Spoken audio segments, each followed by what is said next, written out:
बिस्मिल्लाहिर्रहमानिर्रहीम। स्टूडेंट्स, हम लास्ट में यूनिट 2 डिस्कस कर रहे थे। बेटा आज हम जो यूनिट डिस्कस करेंगे यूनिट 3 है, कंडीशनल लॉजिक। आज हमारा जो टॉपिक है, हम इस चैप्टर के हवाले से इंट्रोडक्शन को डिस्कस करेंगे। कंट्रोल स्टेटमेंट्स एक टॉपिक है, उसको डिस्कस करेंगे। इसी हवाले से बेटा आप देख सकते हैं मैंने कुछ क्वेश्चंस लिखे हैं। Define conditional logic, conditional logic की definition, why do we need selection statements, हमें क्यों सिलेक्शन स्टेटमेंट की ज़रूरत होती है। Write short note on selection statements, मुख्तसर नोट लिखना है, इसमें कौन कौन सी हैं, इसकी डेफिनेशन है, उसके साथ उसकी जो स्टेटमेंट्स की जो टाइप हैं वो लिखनी है। Define if statement and right structure of if statement. ये शॉर्ट क्वेश्चंस के हवाले से बेटा मैंने कुछ क्वेश्चन लिखे हैं, तो हम देखते हैं यूनिट इंट्रोडक्शन में। सबसे पहले बेटा कंप्लीट जो ये पैराग्राफ है, यहाँ पे समझाना कंडीशनल लॉजिक जो है उसको समझाना मकसद है। तो अगर मैं अपनी वर्डिंग में बताऊं तो कहीं पे भी हम कोई भी टास्क परफॉर्म करते हैं, जब जो टास्क परफॉर्म करेंगे उस टास्क के हवाले से हमें कुछ कंडीशंस लगानी पड़ती हैं। अगर वो कंडीशंस, वो टास्क वहाँ पे नहीं है तो फिर वो कंडीशन नहीं लगती। जैसे यहाँ पे एग्जांपल उसने दी हुई है, I will go for a walk if I wake up at 6 AM if the weather turns cloudy I will take umbrella with me. अगर if Sara pass is the exam I will gift her a watch. ये कुछ conditions हैं कि अगर सारा पास होती है, exam को पास करती है, उसको गिफ्ट दिया जाएगा मेरी तरफ से। इस तरह मतलब ये कंडीशंस हैं बेटा। अगर ऐसे ही कहीं कंडीशंस लगानी पड़ती हैं और कहीं पर ज़रूरत नहीं पड़ती, फिर हम कोई कंडीशन नहीं लगाते, तो उस हिसाब उस कंडीशन के लिहाज से हमें डिसाइड करना होता है। अब यहाँ से आप डेफिनेशन देखें, if the condition is true we perform the specific task otherwise we don't. अगर कंडीशन ट्रू है तो हम कोई टास्क परफॉर्म करते हैं, अदरवाइज़ नहीं करते। Sometimes if the condition is not true, अगर कंडीशन बाज़ टाइम जो है वो ट्रू नहीं है, then we perform some other task, this is called conditional logic. जब वो कंडीशन ठीक नहीं है फिर हम कोई और टास्क परफॉर्म करते हैं, ऐसा भी होता है। उसको बेटा इस डेफिनेशन के लिहाज से अगर बात करें तो ये है कंडीशनल लॉजिक, कि अगर कंडीशन ठीक है, ट्रू है, तो उस लिहाज से कोई टास्क होगा, अगर कंडीशन फॉल्स है तो उस लिहाज से कोई टास्क हम परफॉर्म करेंगे। कंट्रोल स्टेटमेंट्स के हवाले से बेटा अगर बात करें तो कंट्रोल स्टेटमेंट जो है control the flow of execution of program. जो प्रोग्राम की एग्जीक्यूशन का फ्लो है उसको कंट्रोल करने के लिए ये यूज़ होती हैं। इनमें जो कंट्रोल स्टेटमेंट्स में अगर मैं बात करूं, कुछ बेटा सीक्वेंशियल होंगे स्टेटमेंट्स होंगी जिनको हम बिल्कुल सीक्वेंस के साथ ही एग्जीक्यूट करेंगे। कुछ सिलेक्शन होंगी जिनमें हम सेलेक्ट करेंगे लेफ़्ट टू राइट, ट्रू या फॉल्स की कंडीशंस की तरफ। तो कुछ रिपीटिशंस होंगी बेटा, वो तब तक होंगी जब तक कंडीशन ठीक होगी, वो रिपीट होती रहेंगी। In order to solve a problem, there is a need to control the flow of execution of program. Sometimes we need to execute one set of instructions if a particular condition is true and other set of instructions if the condition is false. बाज़ time ऐसा होता है कि हम एक तरतीब से statements को एग्जीक्यूट करते हैं, और समटाइम बेटा ऐसा होता है कि कुछ इंस्ट्रक्शंस को कंडीशन के ट्रू होने पे एग्जीक्यूट किया जाता है, कुछ को कंडीशंस के फॉल्स होने पे एग्जीक्यूट किया जाता है। Moreover, sometime we need to repeat a set of statements for a number of times. We can control the flow of program execution through control statements. There are 3 types of control statement. 3 type हैं बेटा, मैं पहले भी बात कर चुका हूँ। Sequential control statement है जिसमें एक सीक्वेंस से जो स्टेटमेंट्स हैं वो एग्जीक्यूट होंगे। सिलेक्शन है जिसमें सिलेक्ट कंडीशन होगी, लेफ़्ट टू राइट, ट्रू या फॉल्स, यस या नो हम चूज़ करेंगे। कंडीशन के लिहाज से रिपीटिशन है, जब तक बेटा कंडीशन ठीक होगी रिपीट होता रहेगा उस वक्त तक। तो ये 3 कंट्रोल स्टेटमेंट्स हैं। सबसे पहले आपने कंट्रोल स्टेटमेंट इसलिए यूज़ होती है, फ्लो ऑफ एग्जीक्यूशन को कंट्रोल करने के लिए यूज़ होगी प्रोग्राम के। उनकी 3 टाइप्स के नाम आपने लिखने हैं शॉर्ट क्वेश्चन में। बाकी चीज़ें बेटा रीड करने वाली हैं। Sequential control is default control structure in C language. By default जो सी लैंग्वेज में कंट्रोल स्ट्रक्चर है बेटा वो सीक्वेंशियल है।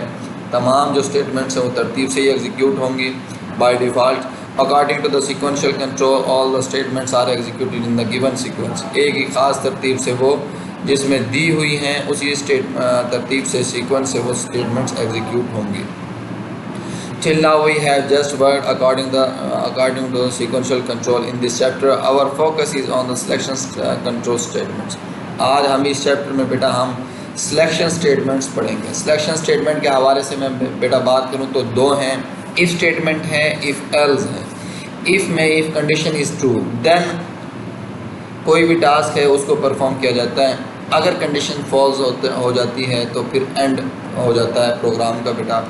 और इफ़ एल्स में अगर कंडीशन ट्रू है देन कोई टास्क परफॉर्म होगा, अगर फॉल्स है देन अदर टास्क परफॉर्म होगा।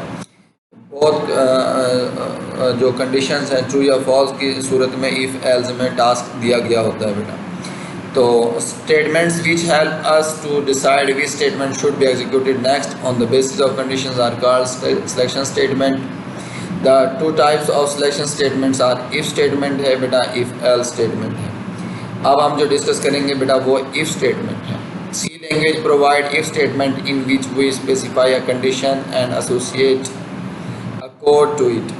बेटा यहाँ पे आप ये देख सकते हैं इफ़ स्ट्रक्चर उसका बनाया हुआ है। इफ़ कंडीशन, अगर कंडीशन ठीक है तो एसोसिएटेड कोड जो है वो प्रिंट हो जाएगा। एसोसिएटेड कोड से मुराद यहाँ सेट ऑफ स्टेटमेंट्स है बेटा, उसको एसोसिएटेड कोड कहा गया है।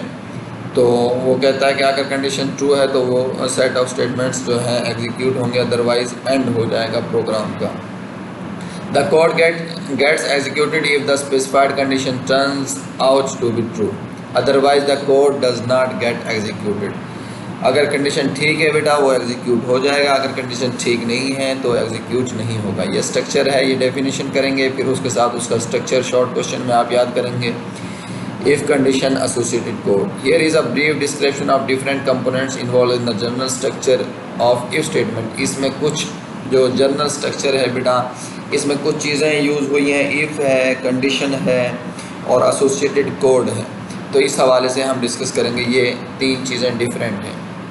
इन the given structure if is a keyword, if एक कीवर्ड है, रिजर्व वर्ड जो आप पढ़ चुके हैं बेटा, that have predefined meanings that have specific task cannot be used as a variable name. इनको हमने कीवर्ड पढ़ा था बेटा। If is a keyword that is followed by a condition inside parenthesis. If एक keyword है जो follow बेटा जो कंडीशन लगी हुई है पैरेंथेसिस के दरमियान में, इसको हमें फॉलो करते हैं कि अगर कंडीशन ठीक है तो इफ़ पे जो कंडीशन लगी हुई है वो नेक्स्ट एसोसिएटेड कोड को प्रिंट करने देगी, अगर कंडीशन फॉल्स है तो एंड यहीं से ही नेक्स्ट टारगेट पे चला जाएगा, मतलब एंड पे चला जाएगा। A condition could be any valid expression, condition कोई भी वैलिड एक्सप्रेशन हो सकता है, अर्थमेटिक भी हो सकता है, रिलेशनल एक्सप्रेशन भी हो सकता है, लॉजिकल एक्सप्रेशन भी हो सकता है, या कम्बिनेशन ऑफ दिस, इन तमाम का कम्बिनेशन भी हो सकता है। जैसे यहाँ पे कंडीशन लगा हुआ है बेटा, आप देख सकते हैं बहुत सारी कंडीशंस हैं। 5 ट्रू है, 5 + 4 ट्रू है, 5 - 5 फॉल्स है, 5 = 4 फॉल्स है। आप देख सकते हैं नॉट 4 > 5 या 4 > 5 ये ट्रू हो जाएगा बेटा, और नॉट जो है सॉरी ये 4 > 5 फॉल्स हो जाएगा। नॉट फॉल्स का मतलब आपने ट्रू पढ़ा है। ये इस तरह की कंडीशन ये लास्ट में आप डिस्कस कर चुके हैं। 5 > 4 कंडीशन ये ठीक है, 10 < 9 ये फॉल्स है। एंड ऑपरेटर इस वजह से बेटा if one condition is false then false, both conditions are true then true in and operator, तो इस वजह से ये भी फॉल्स है। 5 > 4 और ऑपरेटर लगा हुआ है, 9 < 10 बेटा ये दोनों कंडीशन ठीक, तो इस वजह से ये ट्रू है। Any expression that has a non zero value calculates to true. अगर नॉन ज़ीरो वैल्यू है बेटा उसका मतलब ट्रू है। नॉन ज़ीरो मीन 1 भी कह सकते हैं, नॉन ज़ीरो मीन ट्रू भी कह सकते हैं। अगर ज़ीरो है बेटा उसका मतलब फॉल्स है। Expression A and B above produce a true value but the expression C produces a false value. The expression can also include variables. In that case values inside the variables are used to calculate the true false value of the expression. जितने भी expression दिए हुए हैं बेटा इनमें दो ही conditions निकल रही हैं, एक्सप्रेशंस निकल रहे हैं, या तो ट्रू है या फॉल्स है। एसोसिएटेड कोड के हवाले से मैं पहले भी बता चुका हूँ बेटा, एसोसिएटेड कोड जो है सेट ऑफ स्टेटमेंट्स को हम कहेंगे। Associated code is any valid C language set of statements, it में contain one or more statement.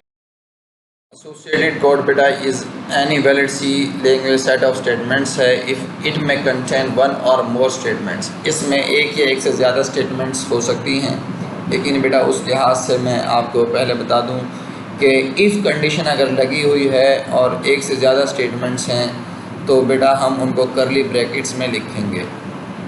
और अगर हमने ज़्यादा स्टेटमेंट यूज़ की और इफ़ स्टेटमेंट के बाद करली ब्रैकेट्स यूज़ नहीं की तो पहली जो स्टेटमेंट है वही इफ़ पे डिपेंड करेगी। अगर हमने एक जो स्टेटमेंट है उसको भी करली ब्रैकेट्स में लिख दिया तो भी बेहतर है, ज़्यादा हैं तो उनको लिखना ज़रूरी है, क्योंकि वह जो तमाम जो करली ब्रैकेट्स में आएंगी वही इफ़ कंडीशन पर डिपेंड करती हैं। इसी हवाले से बेटा लिखा हुआ है, आप देख सकते हैं स्टार्ट इफ़ कंडीशन।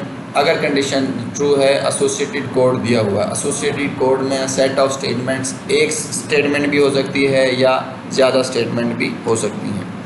अगर कंडीशन ट्रू है आप देख सकते हैं बेटा ये प्रिंट हो जाएगा, अगर कंडीशन फॉल्स है तो ये आप देख सकते हैं एंड पे चला जाता है और स्टॉप कर जाएगी execution. If we want to associate more than one statement to an if statement then they need to be enclosed inside a curly, जो ये ब्लॉक है इसके अंदर इन तमाम स्टेटमेंट्स को हम लिखेंगे अगर एक से ज़्यादा स्टेटमेंट हैं। But if we want to associate only one statement, अगर हम एक यूज़ कर रहे हैं अगर उसको लिख दें इट में इनक्लोज इनसाइड ब्लॉक, अगर उसको ब्लॉक में लिख दें तो कोई मसला नहीं है, ये भी बेहतर है। But it is not mandatory, ये ज़रूरी नहीं है। ये बिल्कुल इजी बेटा आप देख सकते हैं, बिल्कुल इसके फ्लो चार्ट से वाजिया ये समझ आ रहा है कि अगर कंडीशन ट्रू है तो ये एसोसिएटेड कोड एग्जीक्यूट होता है। इस साइड पर एसोसिएटेड कोड दिया हुआ है, अगर कंडीशन फॉल्स होती है तो उस साइड पे नहीं है इफ़ स्टेटमेंट के अंदर। तो बेटा आप ये जो फ्लो चार्ट है उसका ये भी याद करेंगे, एसोसिएटेड कोड भी याद करेंगे, जो है उसकी कंडीशन है और इफ़ स्टेटमेंट, इफ़ जो है कीवर्ड और इसकी डेफिनेशन है और जो स्ट्रक्चर है, ये तमाम चीज़ें शॉर्ट में पूछी जा सकती हैं। लॉन्ग के हवाले से बेटा इस कंप्लीट क्वेश्चन को भी पूछा जा सकता है, सिलेक्शन स्टेटमेंट के हवाले से पूछा जा सकता है। इफ़ स्टेटमेंट को आप एक्सप्लेन करें, उसमें आप ये तमाम जो चीज़ें हैं उसका फ्लो चार्ट है, उसकी जो इंटरप्रिटेशन है और उसकी एग्जांपल्स। इंशाल्लाह नेक्स्ट लेक्चर में हम इसकी एग्जांपल्स डिस्कस करेंगे। थैंक यू सो मच बेटा, अल्लाह हाफिज़।